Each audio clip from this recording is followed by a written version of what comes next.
Hello, and welcome to the Exponential Growth Podcast, powered by Analyst Investors.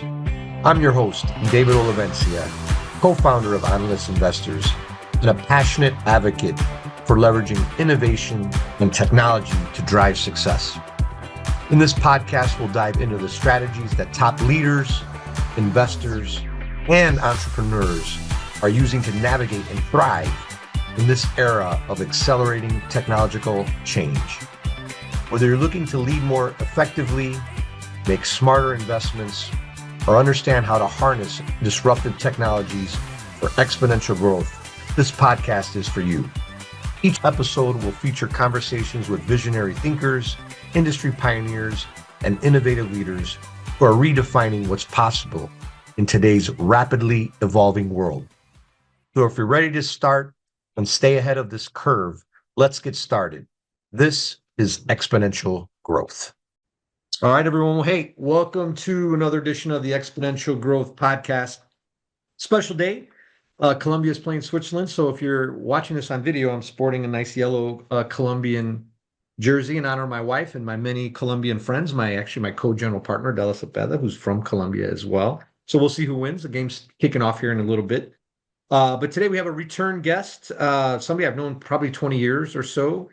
Has been chief information officer at several companies, executive at Disney, executive at Ernst & Young, doing a lot of technology and leadership transformations, and several other roles.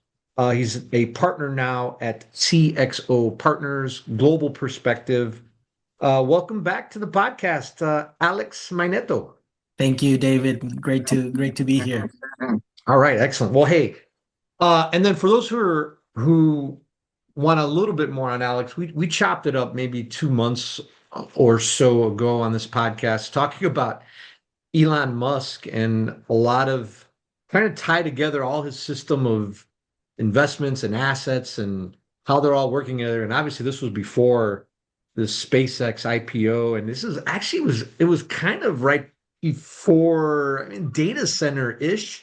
I think we might have touched on it. I guess we can listen back to the podcast, but the data centers are, now that's a huge, big thing and all that kind of stuff. So for those who are listening, you really want to dig into kind of how Alex and I, and, Alex got a very sharp mind and was really predicting the future with Elon and what he's doing. And we'll have to probably chop it up again because things are changing so fast on that theme. But today we're going to talk about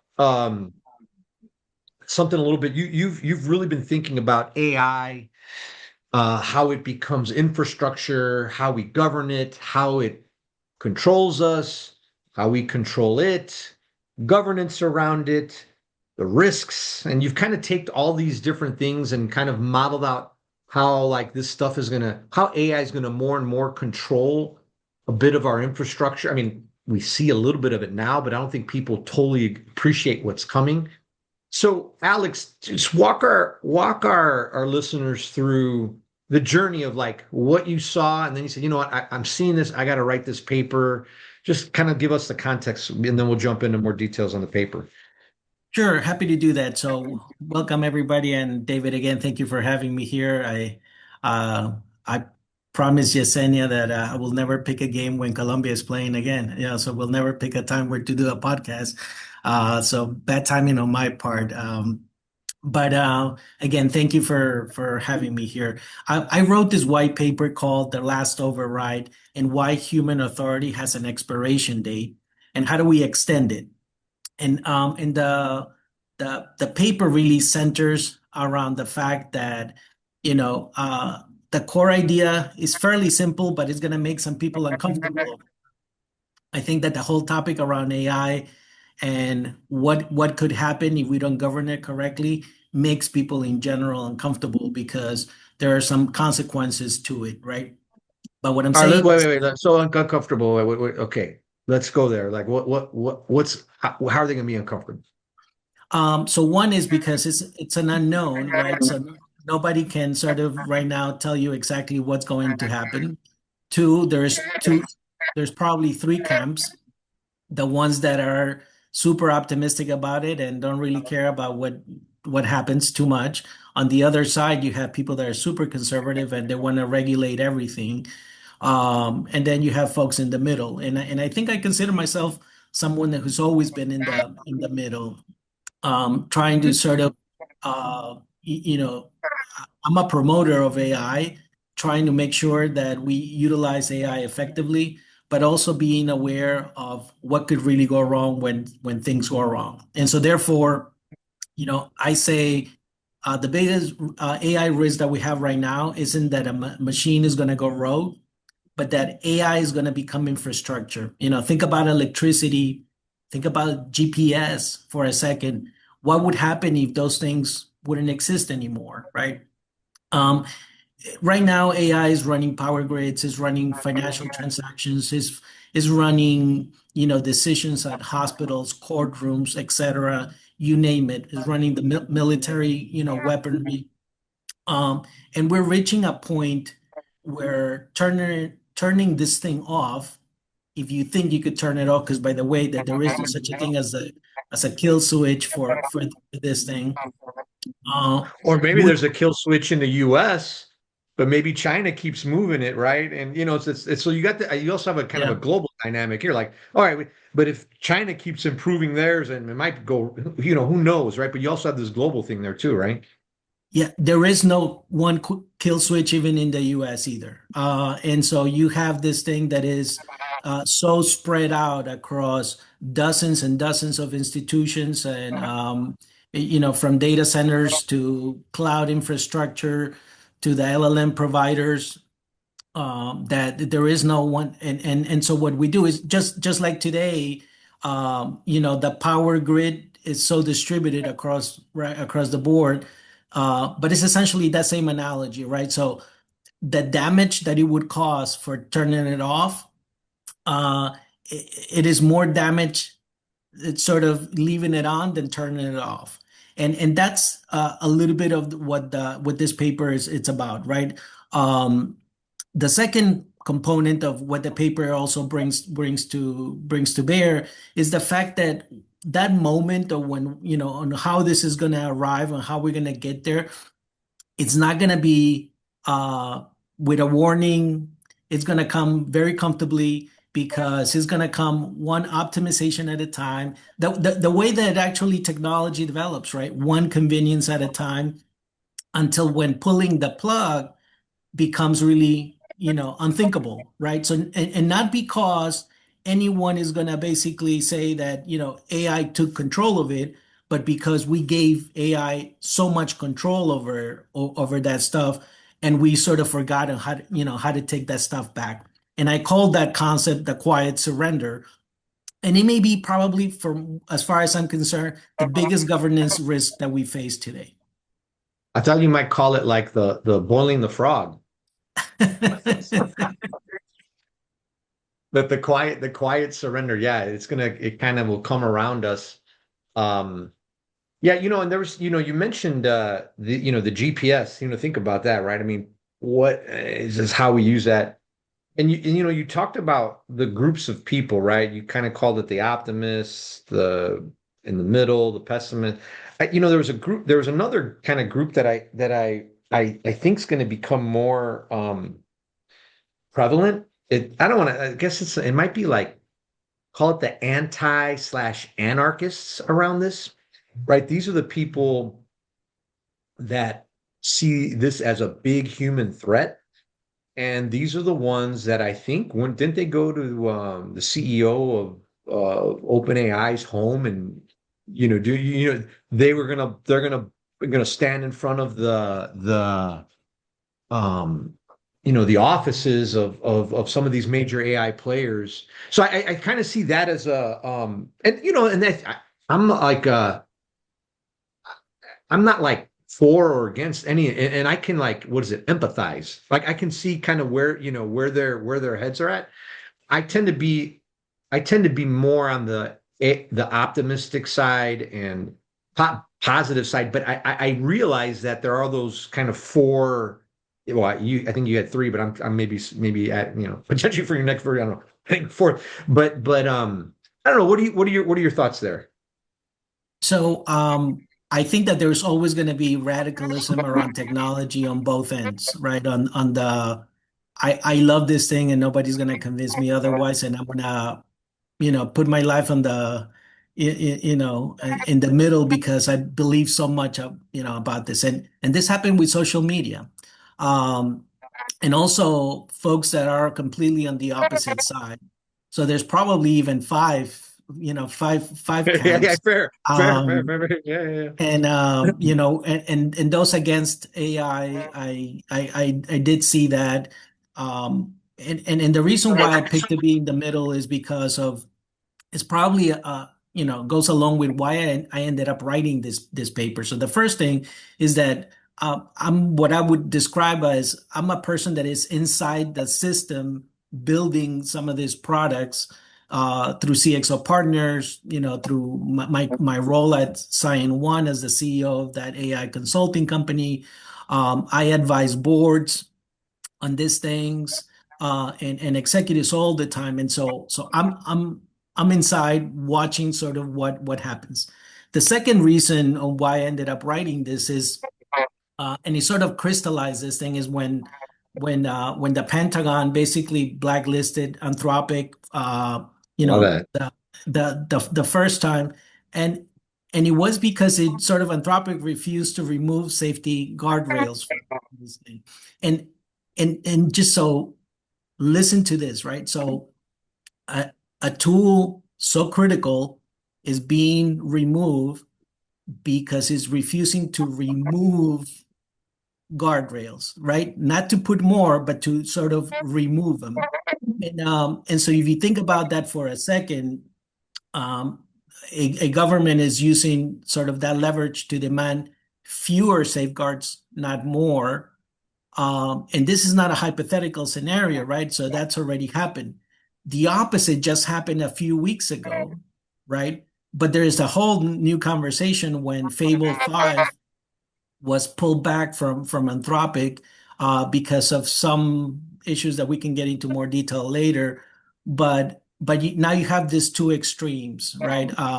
And then the last thing is, as I was doing research, I just couldn't find any papers that really brought it all together. I found a lot of things that talked about infrastructure dependency, like energy, right? I Yeah. found, a lot of things that talked about, what would happen if, there was a financial systemic crash. Um, I talked a lot about, geopolitical things and implications in AI, but there was no paper that sort of brought it all together. And that's what drove me to eventually, kind of, focus on this thing. So why should the people who are listening to this, why should they care? Like, well, I think those who are listening know AI is important. They kind of see a Yeah. future where there's more AI, not less AI. Um, but but why should they care? Yeah, so I think that they should care for a few reasons. Hold on one second here. Let me. So they should care for a few reasons. So the first one is that a lot of people think of AI as a product and not as infrastructure. And the more that it becomes embedded in the things that you do, and the more that it becomes embedded on how develop software or make your business rely on these systems, the more that you need to understand what are the things that could go wrong. So you put the proper governance, processes and rules and things into place, not only for your company, but also for your industry. And oh, by the way, cooperate with others because this is not going to be, one thing that is going to go bad for one company or that is going to go right for one company. This affects industries. This affects the entire world. It's not just the US alone. It's not the US versus China. This is a global thing. So that's one reason why I think, people should care. I think that if you're a policymaker, right? If you're a policymaker, you need to be paying attention to this stuff. And actually, in section 27 of the paper, you'll see I specify clearly here's the 18-month plan on what you need to be thinking about because there's a ton of regulation that people have been talking about but nobody has done anything yet about this thing. The EU Act, which is the sort of the best regulation that exists today, right? Obviously, it doesn't apply to us, but that took so many years. But by the time that sort of it got approved, because it's not going to go into effect until 2030, but and this is like dog years, right? So by the time it goes into effect, is regulating things that already happened so many years ago. Totally. So from a policymaker perspective, they need to be paying attention. If you're a board member or if you're a corporate executive, you need to put AI risk on your board agenda. I can't tell you how many times I've heard, there is a plan, but this is not about a compliance checkbox, right? This is sort of it needs a standing committee that has dedicated focus. It cannot be hidden in the audit committee. And you need to be asking your team, what would happen if our AI systems were to go down tomorrow? Do you have an answer? Most boards don't have an answer for that. And they need to be paying attention because there is a dependency, a clear dependency on your business being successful. There is two frameworks that I've put together for boards and for companies. One is called the CCI framework and allows you to sort of measure. It's called the CCI framework because it allows you to measure how dependent have we become on this system and what are the things that we need to do. So is it time to sort of turn off the switch or remediate it? Or is it safe enough that we can continue operating that system? And it's one of the things that you'll read in the paper. The other thing is called the computing governance stack framework. And what that does is that because this thing is not individual, this thing is global, right? It allows you to kind of think about levels of governance of things that you need to put in place, and also think about doing this broadly, right, across companies. So, for example, for a global corporation that has a bunch of territories that may have, right, in Europe, you may have a different legislation that you need to deal with. In Asia, it may be different. In the US, it may be different. And so you can't think about countries. You need to think about the globe and the world. Mhm. And the last thing is that if you're a citizen, you should also care about this thing because why? Because AI decisions are being made every day in your name, right? When soon is going to come a day when AI, and it may be happening already. AI is going to deny you a loan, or AI is going to sort of give you a medical treatment diagnosis on something, or a government benefit is going to be terminated because an AI made a decision on that, and nobody's going to be able to explain it to you and tell you why that happened. And explainability is this whole big field. There's still, frankly, in its nascency around AI. And you as a citizen, you want to demand transparency. You want to know what the heck, who made that decision and how did it, and so it's your right. And as a citizen, you need to sort of speak up because this is broader than that. So from my perspective, I think if you're a policymaker, if you're on the board, if you're an executive, if you're a citizen, you all need to be thinking about this thing. On the policy side, and this is kind of why I do this podcast, right? We're living in exponential times of just rapid change, and like we think we've seen a lot. We think a lot's happening now, and I'm trying to tell people it's going to get faster. It's going to get faster. The challenge with the way we make laws, I think our United States Senate's on vacation for 2 weeks now. They'll come back for another 2 weeks. They'll talk about problems. And then I think they're off campaigning till November, right? I mean, and then you're supposed to be passing laws, right? And so it's going to be really, and then they can't agree. Then even if they can pass a law, right? You got political gridlock, right? Which I get it. I get it, but it's that's going to be a challenge, right? That I don't know how we're going to get through on that side. I agree with you on the board side. I think boards are still figuring out how to get their hands around this stuff, right? I think there is a camp that says, hey, these are risks. They're in the audit, side, and I think there's I call it a growing camp. I think, for at least from my vantage point, they say, this is a separate, maybe standing committee on the board, and then within the company itself, there's a committee that then reports, that pulls it up. I tend to like the latter model. Although, I could see, there's some maybe overlap between the risks and, the thing with, AI is just, it's a bit, there's a risk side to it, but there's also, like, call it a strategy and a growth. I mean, your board, you're also Absolutely. setting the strategy, right? And how you're using it and positioning it, right? So, more, that's an interesting one. So those were my, Yeah, yeah. I think that back to your policy comment, I think this is a national security problem, not a technology problem. Fair. Um, I, and, I would and, agree. and, and we need to think about this, when job displacement becomes so large that it starts destabilizing the economy, or the economy of, I'm not even talking about the US. It could be any other country. Fair. Um, it's a different conversation. Yeah, because people, they have nothing to lose, right? I mean, you can get actors from, bad actors from all over the place. Yeah, it's and that goes to my, kind of, to call it the fourth one, call it the anarchist, putting, which again, I can see, because what do? You're potentially, you don't have a job, you've been replaced by AI, you can't find it, and then government, they they talk about this universal basic income. I think they use another term for it now, universal high income or something. Like, they're trying to, like, now word it so it sounds cool. Basically, it's like welfare Your for the your common your person, thousand right? dollars a month.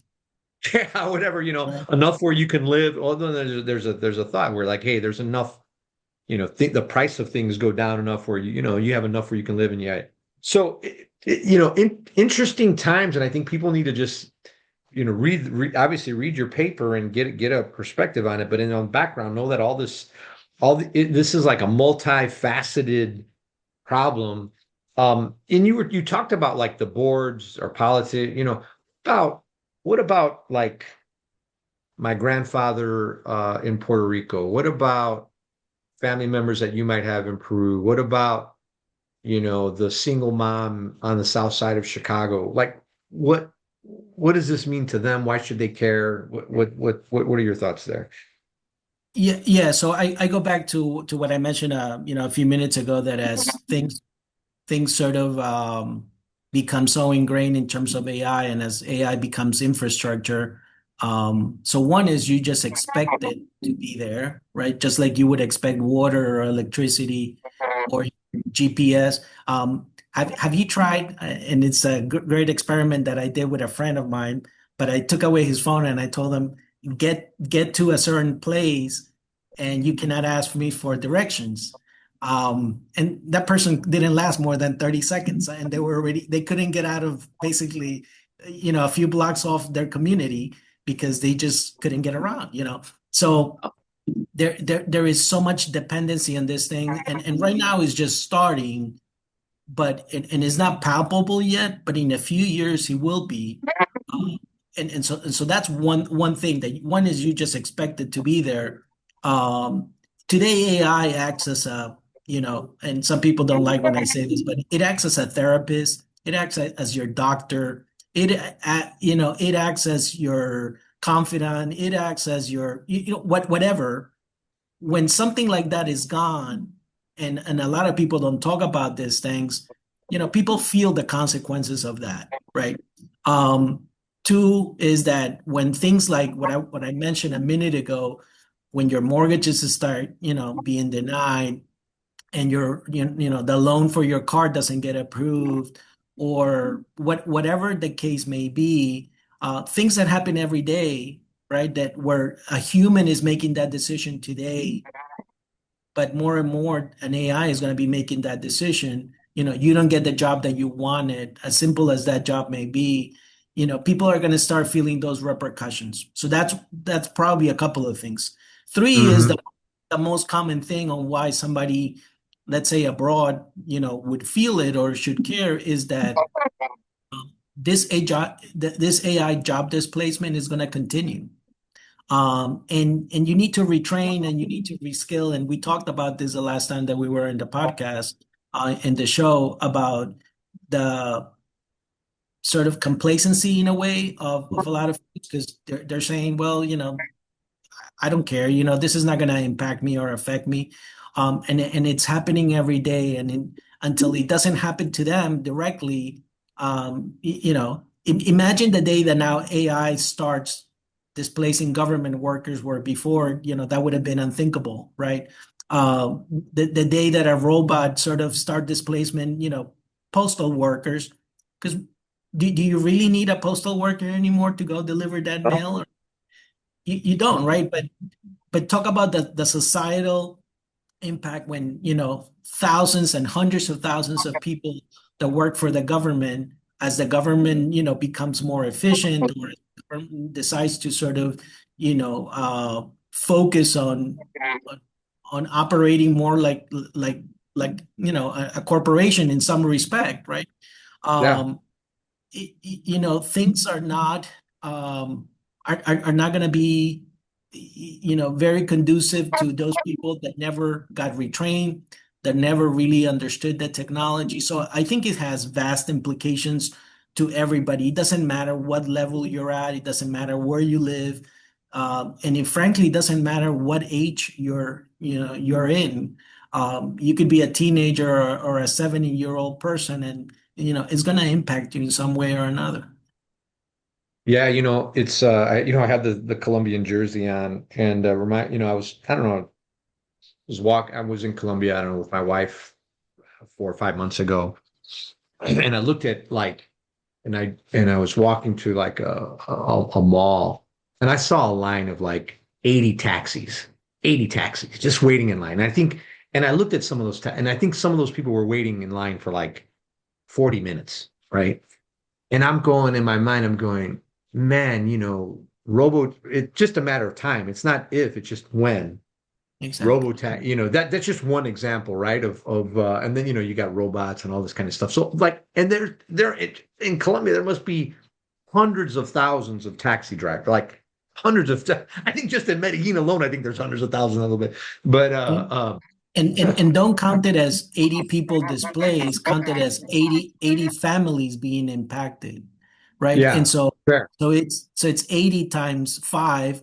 All of a sudden Yeah, you have and a little 400 bit of a people. ripple because it's Yeah, the bar at the corner or whatever, that's right? Or the right. grocery store, right?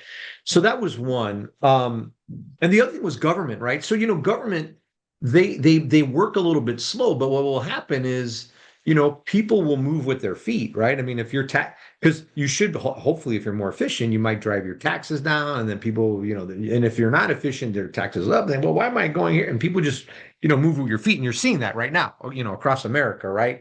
So yeah, because government is, look, they love to employ people and stuff like that, right? And so, but it will be that might take a little bit of time, just because of what we talked about government and the inertia of government.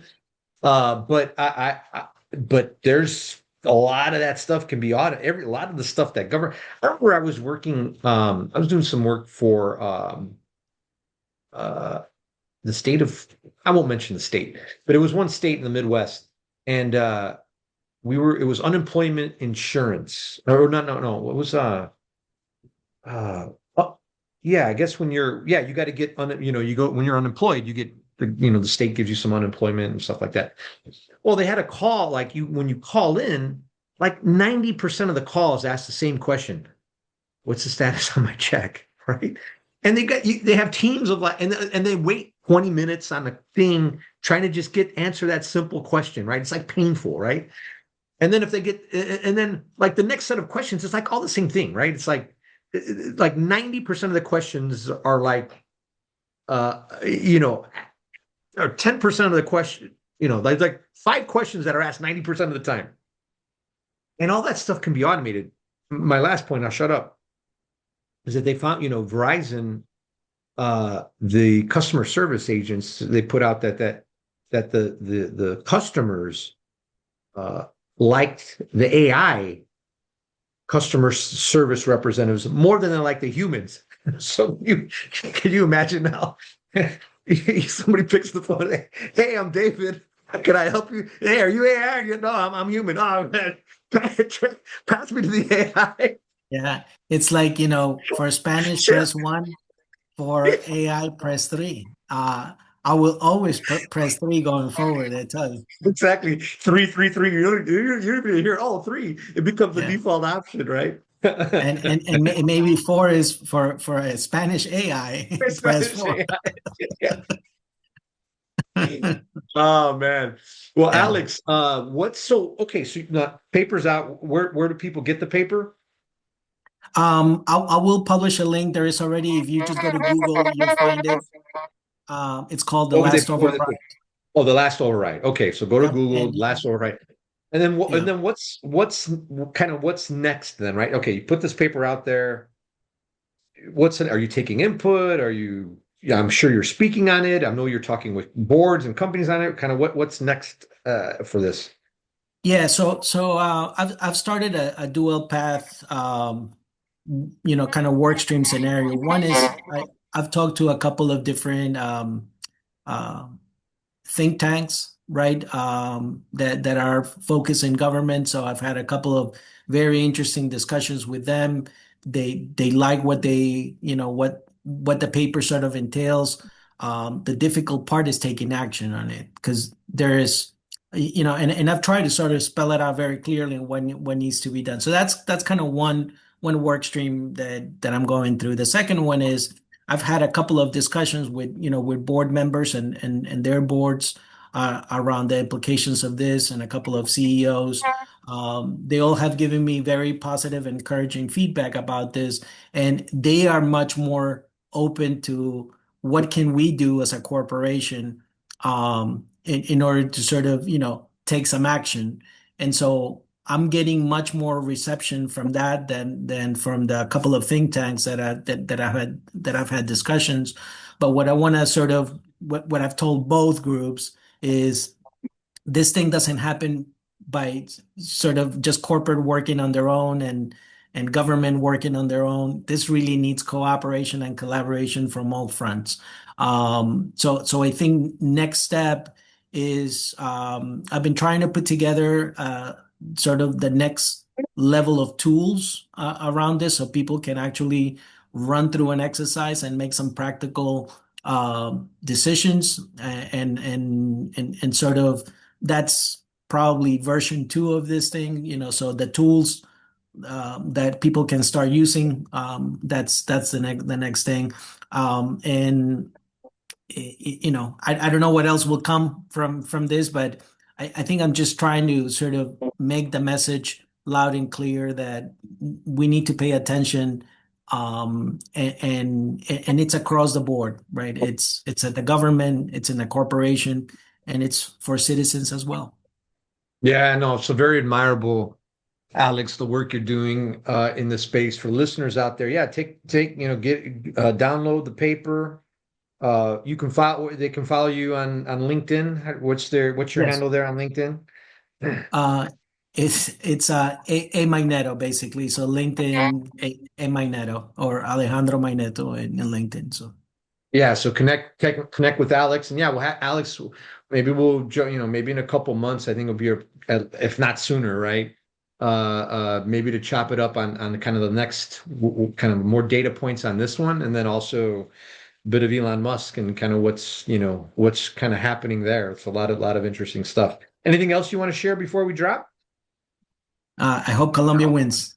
Yeah, me too. We'll see. We'll see. Hope we even win it all too. We'll see. All right, Alex. Thanks, man. All right. Thank you for having me.